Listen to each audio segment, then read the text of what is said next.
టీఎంసీకి తరలించకపోవడానికి జగన్మోహన్ రెడ్డి మొత్తం కృష్ణా జలాలు మొత్తం అసలు ఒక 60 రోజులు టైం ఇస్తే మొత్తం 800 టీఎంసీ కొలగొట్టుకోపోతాడు అడిగిన మొక్క పెడితే. అట్లాంటి వాటిని ఆపాలని మేము నిరసన తెలపాలి జగన్మోహన్ రెడ్డి వ్యతిరేకంగా. అంటే కేసీఆర్ ఎట్టి పరిస్థితుల్లో నిరసన తెలపడానికి వీలేదు, ఊరుకునేదే లేదని పోలీసులతో నిర్బంధిస్తున్నాడు. దీని అర్థమైంది, మీరు చెప్పు, నాకు అర్థం కాదు. కేసీఆర్ ఎవరు వైపు ఉన్నాడు? జగన్మోహన్ రెడ్డి వైపు ఉన్నాడా, తెలంగాణ సమాజం వైపు ఉన్నాడా? ఇవాళ ఈ జీవో అమలు జరగొద్దని తెలంగాణ సమాజం అంతా అంటుంది. తెలంగాణ సమాజం నిరసన తెలుపదలుచుకున్నది. ఈ నిరసన ఎవరికి? కేంద్ర ప్రభుత్వానికి, కృష్ణా రివర్ మేనేజ్మెంట్ బోర్డుకి, తెలంగాణ ప్రజల జీవో వ్యతిరేకంగా కానీ అర్థం కావడానికి నిరసన కార్యక్రమం తీసుకున్నది కాంగ్రెస్ పార్టీ. ఇవాళ నిరసనను పోలీసుల చేత నియంత్రిస్తున్నాడు కేసీఆర్. సో అంటే కేసీఆర్ బరి తెగించి జగన్మోహన్ రెడ్డి గారికి అనుకూలంగా వ్యవహారం చేస్తున్నాడు. ఇవాళ మమ్మల్ని నిర్బంధించాల్సిన అవసరం ఏముంది? నేను ఇంతకుముందు అదే అడిగిన అడిషనల్ ఎస్పీ గారు. అయ్యా అక్కడ సెక్రటేరియట్ లేదు, అక్కడ కేసీఆర్ ఇల్లు లేదు, అది కేసీఆర్ ఫామ్ హౌస్ కాదు, కేటీఆర్ రాజకార్యాలు వెలుగబెట్టే జన్వాడ రాజమహల్ కాదు, లక్ష్మీదేవిపల్లిలో శల్కలు అవి. శల్కలలో పోయి చేసేపు శక్తి కింద కూర్చుంటాం అన్నాం మేము. ఎందుకు అడ్డుకుంటున్నాం, దిగ్బంధం చేస్తున్నాం అంటే పోలీసులు అరెస్ట్ చేస్తే అర్థం ఉంది. అడవిలా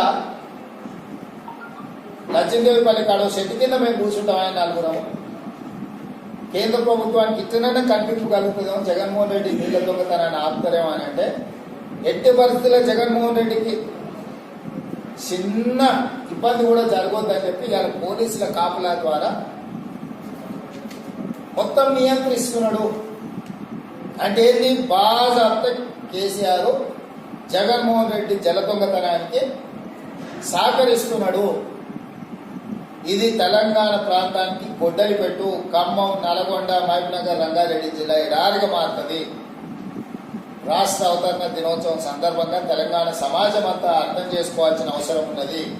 ఇవాళ జలదోపిడే కాదు, శ్రీశైలం వెనకాల పోతిరెడ్డిపాడు ద్వారా పొక్కబెట్టి నీళ్లు తీసుకపోతే, సంగమేశ్వర దగ్గరికి వెళ్ళి లిఫ్టులు పెట్టి తీసుకపోతే శ్రీశైలం పవర్ ప్రాజెక్టు చచ్చిపోతుంది, నాగార్జున సాగర్ పవర్ ప్రాజెక్టు చచ్చిపోతుంది, పులిచింతల పవర్ ప్రాజెక్టు చచ్చిపోతుంది.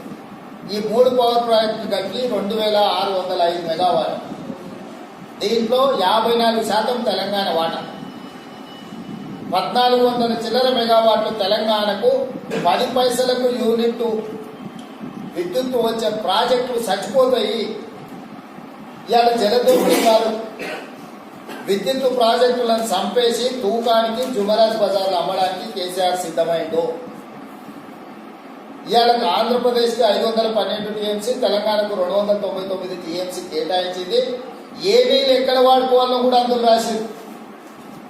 పులిచింతల కింద కృష్ణా డెల్టాకు, ప్రకాశానికి, ఈస్ట్ గోదావరి వరకు 50 లక్షల ఎకరాలకు కింద నీళ్లు వాడుకోవాలి. 500 పైన టీఎంసీలు జగన్ కింద వాడుకోవాల్సింది. ఇక్కడ నుంచి ఇక్కడ రాయాల్సింది 500 టీఎంసీ కింద ఎప్పుడైతే తీసుకెళ్తారో మనం 3 పవర్ ప్రాజెక్టులలో విద్యుత్ ఉత్పత్తి జరగడం ద్వారా తెలంగాణకు ఆర్థిక భారం పడకుండా 10 పైసలకి యూనిట్ లాగా 1400 మెగావాట్ల విద్యుత్ మనకు వస్తుంది. ఇవాళ శ్రీశైలం వెనకాల నుంచి తరలించకపోతే శ్రీశైలం, నాగార్జున సాగర్, పులిచింతల విద్యుత్ ప్రాజెక్టులు చచ్చిపోతాయి, తుప్పు పట్టిపోతాయి. తర్వాత తూకానికి జుమరాజ్ బజార్లో అమ్మాల్సిన పరిస్థితి వస్తుంది. ఇది కూడా కేసీఆర్కు ప్రయోజనమే. రాజగోపాల్ ల్యాంకో నుంచి, జీవీకే నుంచి, మీనాక్షి నుంచి, మై హోమ్ విద్యుత్ పవర్ ప్రాజెక్టుల నుంచి 4 రూపాయల నుంచి 14 రూపాయలు పెట్టి ఇవాళ ప్రైవేట్లో విద్యుత్ కొంటున్నాడు. ఇవి చచ్చిపోతే 1400 మెగావాట్లు కూడా మళ్ళీ వాళ్ళ దగ్గరనే కొనాలి. తెలంగాణ ద్రోహి ల్యాంకో రాజగోపాల్ దగ్గరనే కొనాలి. అట్లా కూడా కేసీఆర్కు మళ్ళీ కమిషన్లు వస్తాయి. ఎత్తిపోతల పథకం ద్వారా ఒక రకం కమిషన్లు, ఎత్తిపోతల పథకానికి అవసరమైన విద్యుత్ కొనుగోలు ద్వారా ఇంకొక రకం కమిషన్లు, శ్రీశైలం, నాగార్జున సాగర్, పులిచింతల ప్రాజెక్టులను చంపేయడం ద్వారా మళ్ళీ ప్రైవేట్ పవర్ ప్రాజెక్టుల విద్యుత్ కొంటే మళ్ళీ కమిషన్. మొత్తం తెలంగాణను పార్టీ ఫిరాయింపులు టెండర్లు కమిషన్ల మయం చేసేది కేసీఆర్. ఉద్యమ స్ఫూర్తి పోయింది, జయశంకర్ స్ఫూర్తి పోయింది, కొండా లక్ష్మణ్ బాబుజీ స్ఫూర్తి పోయింది, 1200 మంది విద్యార్థి అమరవీరుల స్ఫూర్తి గాలి వదిలేసి కాంట్రాక్టర్లు కమిషన్ల చుట్టూతో ఇవాళ తెలంగాణ. ఇది చాలా దుర్మార్గం.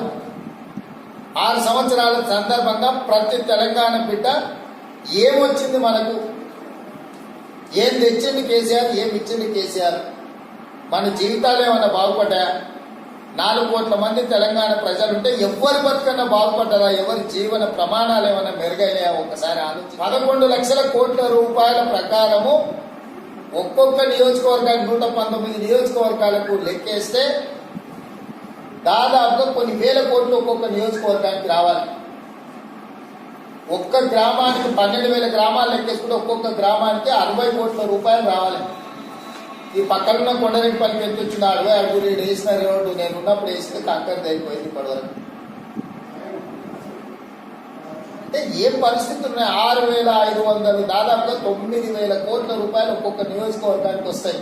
మొత్తం ఈ 11 లక్షల కోట్ల రూపాయలు లెక్క కడితే ఒక్కొక్క నియోజకవర్గానికి 9-10 వేల కోట్ల రూపాయలు వస్తాయి. 9-10 వేల కోట్ల రూపాయలు కొడకాలు ఏడ ఖర్చు పెట్టిలో చూపించమని అడుగుతున్నా. ఒక్కొక్క గ్రామానికి 60-70 కోట్లు వస్తాయి. మీరు కూడా ఇందులో భాగమే తెలంగాణ సమాజంలో. మరి మీకు ఏమైనా వచ్చిందా? ఎవరికైనా బతుకులు బాగుపడ్డా? మీకు ఎవరికైనా నౌకరు వచ్చిందా? మీకు ఏమైనా డబుల్ బెడ్రూమ్ ఇల్లు వచ్చిందా? ఏమొచ్చింది? మరి ఏడిపోయినాయి ఈ పైసలన్నీ? అంటే కేసీఆర్ ఎంతసేపు ఉన్నా ప్రజల భావోద్వేగాలను రెచ్చగొట్టి ఎన్నికలు వచ్చినప్పుడల్లా ఒక కొత్త పథకాలు పెట్టి ఆ పథకాల ద్వారా ప్రజల్ని మభ్యపెట్టి ఎన్నికలలో గెలిచి పబ్బం గడుపుకుంటుండు తప్ప ఏమొచ్చింది? ఎన్నికలు వస్తే గొర్రెలు ఇస్తానడు, బర్రెలు ఇస్తానడు, చేపలు ఇస్తానడు, పందులు ఇస్తానడు. ఎన్నికలు అయిపోయినాయి. మా నియోజకవర్గంలో యాదవ్ సోదరులందరూ చిన్నదాన్ని కూడా సంతోషపడి విశ్వాసం కల్లో అయ్యో కేసీఆర్ సార్ మన గొర్రెలు ఇచ్చే కదా, ఇంకా ఇస్తాను కదా, మా పిల్లలు బతుకులు బాగుపడతాయని అమాయకంగా అందరూ మంద పోయి ఆయన కోటేసి ఎన్నికల తర్వాత ఏ యాదవుని కన్నా గొర్రెల స్కీమ్ ఇచ్చిందా? ఎన్నికల కంటే ముందు ఏవైతే కొన్ని ఆడాడ తాయిలాలు ఇచ్చిండు ఆ ఊర్లో ఎన్నికల తర్వాత ఇచ్చిందా? చేపలలో చెరువులలో చేపలు వేసిండు. ఎక్కడ పోయినాయి? బర్రెలు అన్నాడు, రైతు బంధు అన్నాడు, ఇప్పుడు 5 ఎకరాలు లేదన్నాడు, ఇప్పుడు నేను చెప్పిన పంట అయిపోతే మళ్ళీ అది లేదన్నాడు. అంటే ఏ పథకం? ఇరిగేషన్ ప్రాజెక్టు కూడా లేదు.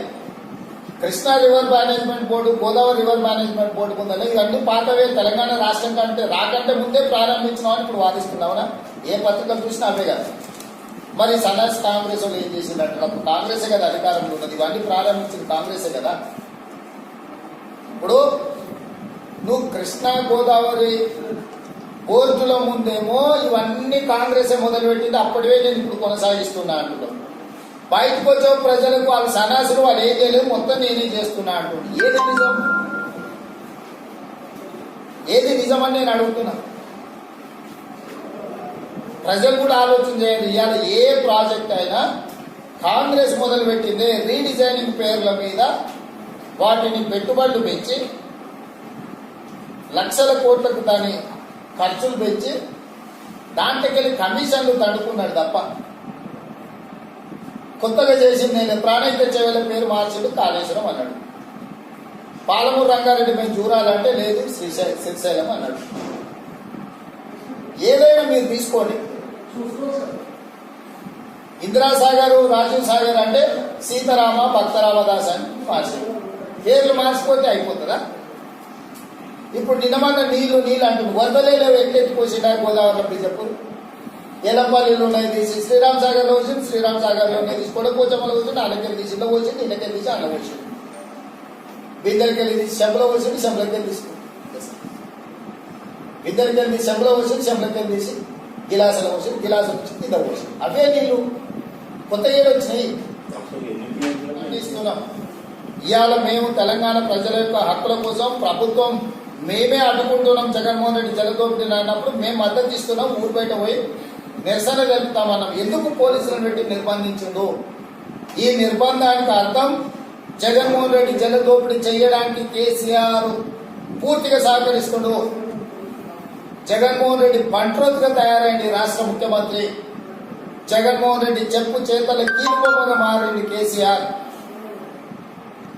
తెలంగాణ ప్రజలు చైతన్యం ఉన్నోరు. కేసీఆర్ జగన్మోహన్ రెడ్డికి సహకరించడం ద్వారా జలదోపిడికి ఏదైతే పాల్పడుతుందో దీన్ని ఖచ్చితంగా అడ్డుకొని తీరుతాం. అన్ని హోదాలలో పోరాటం చేస్తాం. క్షేత్రస్థాయి ప్రజలలో చేస్తాం, కృష్ణా బోర్డు దగ్గర చేస్తాం, కేంద్ర ప్రభుత్వం దగ్గర చేస్తాం. అవసరమైతే సుప్రీంకోర్టు వరకు వెళ్ళి న్యాయ పోరాటం కూడా కాంగ్రెస్ పార్టీ చేరి ఇలా కృష్ణానది జలదోపిడి